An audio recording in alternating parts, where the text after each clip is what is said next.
Pemirsa, setelah sempat tertahan selama beberapa minggu terakhir, hari ini rupiah dan IHSG menguat. Hari ini IHSG dibuka menguat signifikan. IHSG dibuka melonjak 2,10% ke level Rp6.205 dan terus menguat hingga 5%. Tidak hanya itu, hari ini rupiah juga dibuka menguat signifikan terhadap dolar Amerika Serikat. Nilai tukar rupiah terhadap dolar berada di kisaran 17.735 per dolar Amerika Serikat. Lalu sore tadi rupiah juga berhasil ditutup menguat 0,64% di angka 17.750. Penguatan rupiah hari ini juga sempat menyentuh angka 17.670.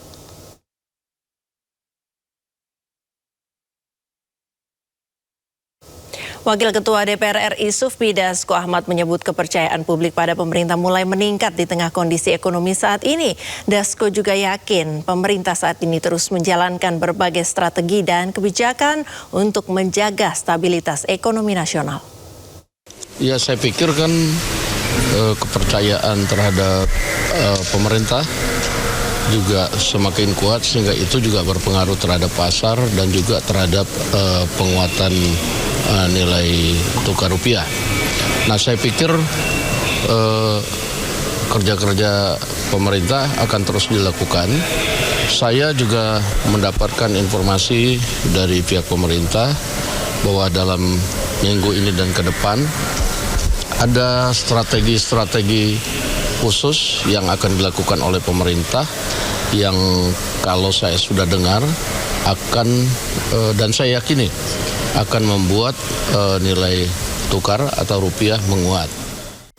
Ya, pemirsa, untuk membahasnya sudah bergabung bersama kami ekonom dari KOR Indonesia, Yusuf Manilet. Selamat sore, Mas Yusuf. Selamat sore, Mbak Priska. Ya, Mas Yusuf, baru saja kita menyaksikan satu informasi yang menyampaikan bahwa Wakil Ketua DPR ini menyatakan bahwa kepercayaan masyarakat Indonesia kepada pemerintah menguat sehingga rupiah menguat. Benarkah yang terjadi demikian? Ya, sebenarnya itu dua hal yang berbeda. Karena kalau kita bicara penguatan rupiah dan penguatan IHSG yang terjadi dalam hari ini, itu tidak terlepas dari kebijakan yang dilakukan oleh Bank Indonesia beberapa waktu yang lalu, di mana Bank Indonesia seperti yang kita tahu melakukan atau mengambil kebijakan untuk menaikkan suku bunga acuan 25 basis poin.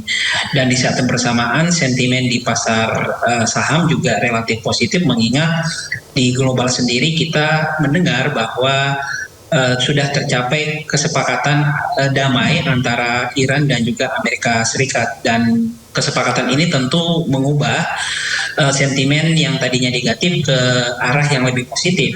Ingat, kesepakatan damai ini akan memberikan implikasi terhadap seberapa jauh kemudian harga minyak internasional ini akan mengalami penurunan dibandingkan kondisi sebelumnya, dan juga bagaimana respon-respon dari negara-negara maju termasuk di dalam Amerika Serikat untuk mengubah stance kebijakan mereka untuk merespon kesepakatan damai yang sudah dicapai oleh kedua negara.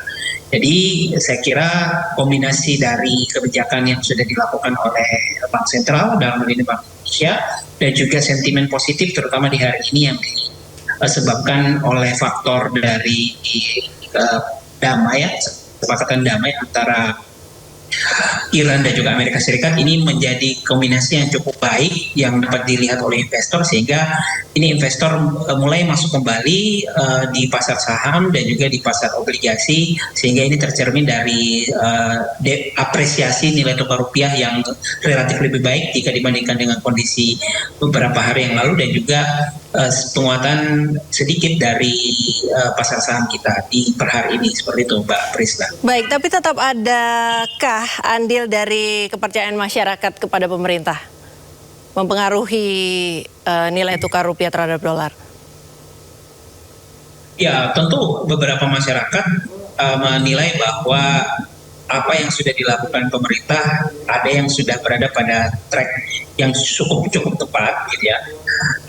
Dan di saat bersamaan ada juga sentimen dari masyarakat yang menilai bahwa apa yang dilakukan oleh pemerintah itu perlu diperbaiki karena kita paham bahwa apa yang dilakukan oleh pemerintah kan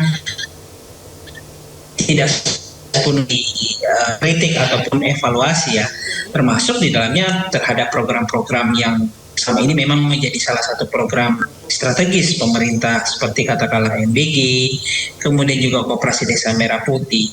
Jadi karena kita ingat bahwa selain dari tuntutan demonstrasi yang terjadi hari ini dan juga pekan lalu, demonstrasi dengan tujuan ataupun pesan yang sama sebenarnya juga sudah pernah terjadi ya, kalau kita ingat di Agustus tahun lalu, dan beberapa poin yang disampaikan pun sebenarnya relatif sama, di mana ada keinginan yang disampaikan oleh para demonstrasi bahwa pemerintah tentu harus melihat kembali kebijakannya, melakukan evaluasi kembali dan menilai bahwa kebijakan tersebut masih bisa disesuaikan gitu. Jadi ini saya kira sebenarnya merupakan contoh dari proses demokrasi di mana ketika pemerintah mengambil sebuah kebijakan dan oleh beberapa kelompok masyarakat itu tidak baik ya, maka ada korektif di sana, ada sisi koreksi yang dilakukan oleh masyarakat dalam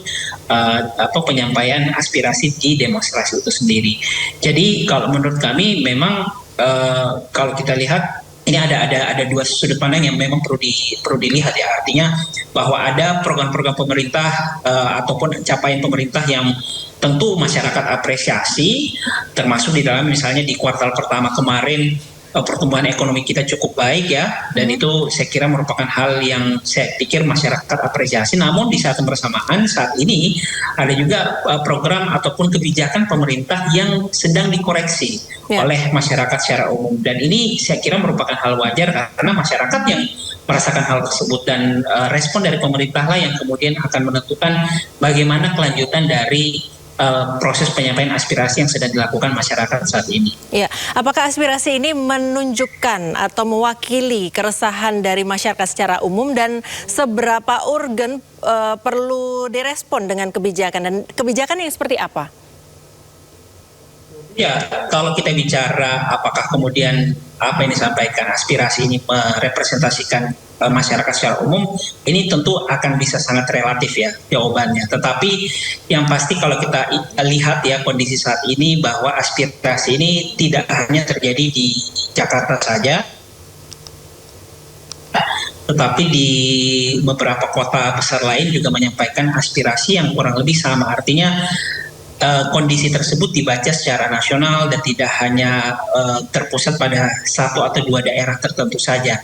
Jadi saya kira memang ini merupakan permasalahan yang bisa dikatakan permasalahan yang dirasakan masyarakat secara umum, terutama pada masyarakat yang saat ini mengadakan atau menyampaikan proses aspirasi mereka.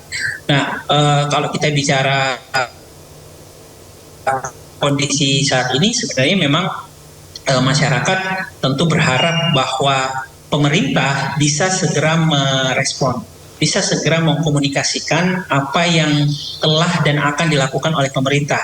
Misalnya kalau kita bicara salah satu aspirasi dari masyarakat ya terkait harga Pertamax, ini pemerintah perlu mengkomunikasikan kenapa kemudian harga Pertamax dinaikkan pada kondisi saat ini dan apa langkah selanjutnya. Mengingat kalau kita lihat dari kondisi harga minyak internasional, sebenarnya trennya saat ini relatif mengalami penurunan.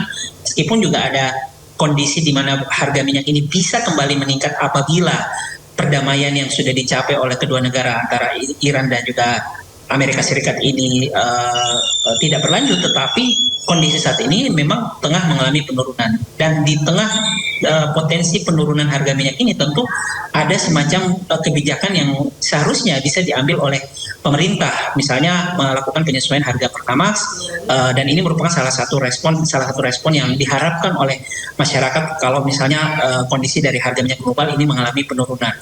Di luar itu tentu permasalahan dari tata kelola kebijakan fiskal juga menjadi permasalahan yang diharap bisa diperbaiki ya. tentu momentum dari permasalahan katakanlah di BGN, di program MBG itu bisa dijadikan sebagai momentum untuk melakukan perbaikan secara total program strategis ini, mengingat program ini punya andil ataupun alokasi anggaran yang tidak sedikit, sehingga wajar kalau seandainya masyarakat kemudian semacam menagih janji perbaikan dari program yang alokasi anggarannya itu tidak sedikit ya, cukup banyak. Dan terakhir tentu masyarakat berharap juga ke depannya pemerintah memberikan semacam sinyal bahwa apabila kondisinya tidak membaik dalam beberapa bulan ke depan, maka pemerintah akan menyiapkan bantuan yang memang diperlukan oleh masyarakat yang terdampak dengan kondisi saat ini. Jadi sinyal-sinyal seperti ini yang saya kira juga perlu atau diharapkan masyarakat untuk bisa disampaikan oleh pemerintah dalam komunikasi publik untuk merespon aspirasi yang tengah disampaikan oleh kelompok masyarakat yang berdemonstrasi saat ini, Mbak Priska. Baik, tadi sempat Anda menyinggung soal penyesuaian kembali harga Pertamax. Kalau seandainya memang harga minyak dunia ini turun begitu, apakah penyesuaian kembali harga Pertamax ini bisa dilakukan dalam waktu dekat? Mungkinkah secara ekonomi? Mengingat keputusan untuk menaikkan Pertamax itu juga perlu waktu. Ya, saya kira memang itu bersamaan ya. Artinya karena kenaikan harga Pertamax-nya itu ditunda, makanya baru dinaikkan saat ini. Maka ketika harga global minyak internasional itu mengalami penurunan, maka dibutuhkan waktu juga untuk menyesuaikan harga ke bawah. Yang perlu juga kita diskusikan sebenarnya kan harga dari Pertamax ini kan sebenarnya masih ditanggung oleh pemerintah meskipun dalam nominal yang tidak sebesar harga yang ditanggung pada komoditas Pertalite gitu. Jadi karena masih ditanggung, maka pemerintah juga harus memperhitungkan kondisi di ruang fiskal, di ruang APBN-nya. Apakah memungkinkan untuk melakukan hal tersebut?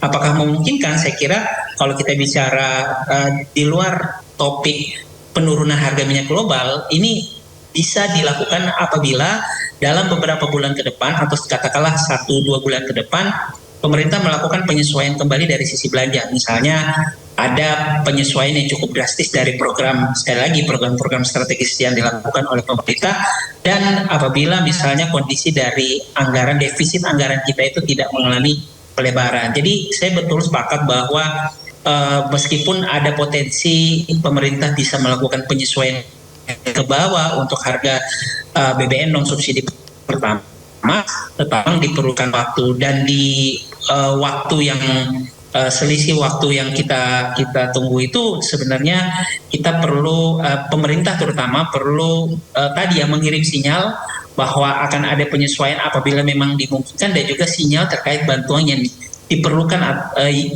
bantuan yang mungkin akan diberikan oleh pemerintah ke masyarakat yang memang membutuhkan dan terdampak, seperti itu Mbak Priska. Baik, terima kasih ekonom dari KOR Indonesia, Mas Yusuf Manilet sudah bersama kami di Sindo Sore. Selamat beraktivitas kembali dan salam sehat, Mas.